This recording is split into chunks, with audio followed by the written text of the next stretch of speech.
Chale unoziva sewachinja hupenyu hwangu. Mama, ndakakudza kuti musagare makasiya kabhega.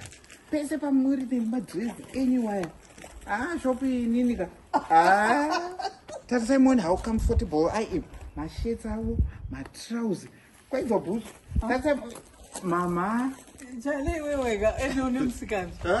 Wakazombatana neshopi ise. Amai ava ndakasangana nayo. Vakatonditi kwashi. Uyai kuZim Lush Closet.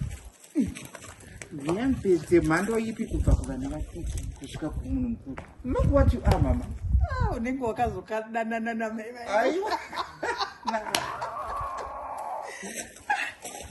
Zvinezvi ndakune hupenyu hwemhando yepamusoro. Kwaiko kadhiringi kechirungu kandakunwiiswa necroseti yako iyoyo. Kuti chanwa zvimafizi here takunwa kachirungu kana kuti tave pamusoro. Zim Lush Closet, mama. Bata.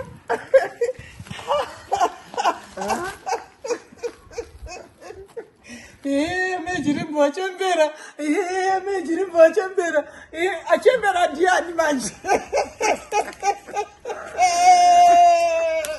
Tarisa mwanangu.